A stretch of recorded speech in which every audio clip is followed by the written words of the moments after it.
ഇപ്പൊ നമ്മൾ ഭരിച്ചിരിക്കുന്ന ആൾക്കാർ എല്ലാവരും നല്ലപോലെ ഭരിച്ചിട്ടുണ്ട്. 10 വർഷം നല്ല രീതിയിൽ പോയിട്ടുണ്ട്. 5 വർഷം മറവിയുള്ള ആളാണ്. അവർക്ക് വേണ്ടിട്ട് കുറെ സഹായം എല്ലാം ചെയ്തു കൊടുത്തിട്ടുണ്ട്. കൊച്ചി മണ്ഡലത്തിൽ തന്നെയാണുള്ളത്. ജീന മാർട്ടിൻ ചേച്ചിയാണ് നമ്മുടെ കൂടെ ഉള്ളത്. എത്ര വർഷമായി കട നടത്തുന്നു? ഇവിടെ ഇപ്പൊ എത്ര വർഷമായി കട തുടങ്ങിയിട്ട്? എത്ര വർഷമായി? 5 വർഷം. മറവിയുള്ള ആളാണ്. 5 വർഷമായിട്ട് കട നടത്തുന്നു. എങ്ങനെയുണ്ട് കച്ചവടം? കച്ചവടം നല്ലതാണ്. രാവിലെ മുതൽ തുറക്കും? ഇല്ല രാവിലെ വൈകുന്നേരം തുടങ്ങുള്ളൂ. ആണോ? ഇവിടെ വന്നപ്പോ ചേച്ചി നമ്മളോട് കഴിക്കണം എന്ന് പറഞ്ഞ രൂപമാണ് കുമ്പളങ്ങിയുടെ സ്വന്തം എന്താണ് കക്ക ബോണ്ട. ഇതിന്റെ അകത്ത് മൊത്തം കക്കയാണ് അല്ലേ? കക്കയുണ്ട്, ഉരുളക്കിഴങ്ങ് മിക്സ് ചെയ്തിട്ടുള്ള സംഭവമാണ് അല്ലേ? ഇതാണ് ഇവിടെ ഏറ്റവും കൂടുതൽ ചെലവാകുന്നത്. ഓക്കെ, എങ്ങനെയുണ്ട് രാഷ്ട്രീയ ചൂടൊക്കെ? മൊത്തം ഇവിടെ വരുന്ന ആളുകളൊക്കെ രാഷ്ട്രീയം പറയൂ? ഇതിനകത്ത് ഇങ്ങനെ രാഷ്ട്രീയം പറയാറില്ല. പുറത്ത് നിന്ന് പറയണ കേൾക്കാറുണ്ട്. ആ ഒരു പൾസ് എങ്ങനെയുണ്ട്? ഞാൻ കക്കപ്പോണ്ട് കഴിച്ചോട്ടെ? ചേച്ചി കഴിക്കും. പൾസ് എന്ന് പറഞ്ഞാല് നമ്മള് ഇപ്പൊ പാർട്ടി എന്ന് വെച്ചാല് പല ആൾക്കാരുണ്ടല്ലോ. നമുക്ക് ഇടതുമുന്നണി മുന്നണിയുണ്ട്.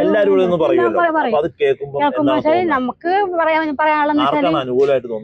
അനുകൂലം വെച്ച് പറഞ്ഞാൽ എല്ലാവരും ഇപ്പൊ നമ്മൾ ഭരിച്ചിരിക്കുന്ന ആൾക്കാര് എല്ലാവരും നല്ലപോലെ ഭരിച്ചിട്ടുണ്ട്. 10 വർഷം നല്ല രീതിയിൽ പോയിട്ടുണ്ട്.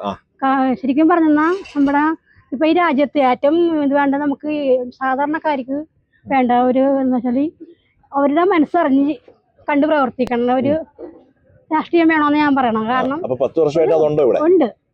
അതിലൊരു മാർക്കാണ്. പക്ഷെ നമുക്ക് ആളുകളുടെ രാഷ്ട്രീയം കേൾക്കുമ്പോഴും അങ്ങനെ തന്നെയാണ് തോന്നുന്നത്. അങ്ങനെ തന്നെ വന്നത്. എടുത്ത് തുടരാനാണ് സാധ്യത.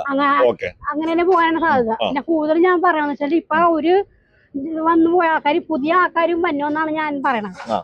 ഇപ്പൊ പുതിയൊരാൾ എല്ലാവർക്കും അവസരം വേണമല്ലോ.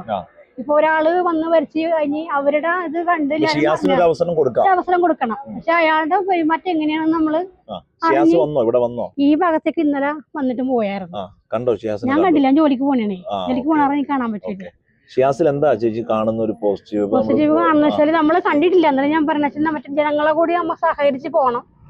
സാധാരണക്കാരുടെ ജീവിതത്തിൽ അവര് എങ്ങനെയാണ് ജീവിക്കണത്? ഇപ്പൊ എന്തോരം ദുരിതങ്ങളാണ് ഇപ്പൊ നമുക്ക് വന്നിരിക്കണം നേരിട്ട്. ഇപ്പൊ ബസ്സിന്റെ യാത്രയാണെങ്കിലും ബസ് ചാർജ് ആണെങ്കിലും ഈ ഭക്ഷണത്തിന്റെ കാര്യമാണെങ്കിലും എന്തോരം സാധാരണക്കാർക്ക് ഭക്ഷണം അന്നം കിട്ടാതെ ജീവിക്കാൻ ഗവൺമെന്റ് ബസ്സിൽ സൗജന്യ യാത്ര കൊടുക്കാന്നാണ് പറഞ്ഞത്. സൗജന്യ യാത്ര കൊടുക്കാന്ന് പറഞ്ഞത് നമ്മുടെ KSRTC മാത്രമേ ഉള്ളൂ. പ്രൈവറ്റ് ഇല്ല.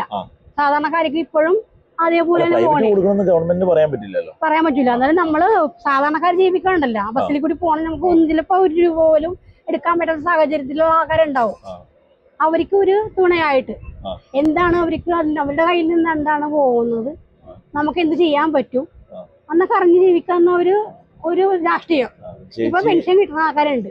ചേച്ചി പറയുന്നത് ഷിയാസിന്റെ അവസരം കിട്ടണമെന്നാണ് ഞാൻ പറയണത്. ഷിയാസ് എന്താണ് ചെയ്ത ഏറ്റവും 10 വർഷത്തിനിടയ്ക്ക് ചെയ്ത ഏറ്റവും നല്ലൊരു കാര്യം ഏതാണെന്ന് ചോദിച്ചാൽ ചേച്ചിക്ക് എന്ത് പറയാം? ഇപ്പൊ നമ്മള് കടൽ ഭിത്തി, പിന്നെ കടൽ കയറുന്ന ആൾക്കാര് കുറെ ചെല്ലാനത്തുനിന്ന് കുറെ കുടുംബങ്ങള് ഈ കടൽ കയറിപ്പോയി.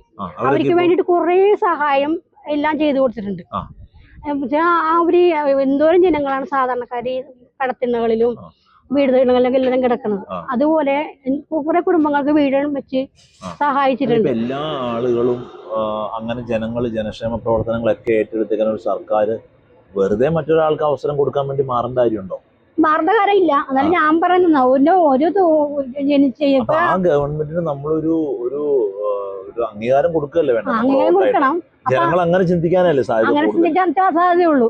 പക്ഷെ എന്നാലും പുതിയതായിട്ട് ഒരു വ്യക്തി വരുമ്പോൾ അവരും കൂടി ഒന്ന് അറിഞ്ഞിരിക്കണമല്ലോ.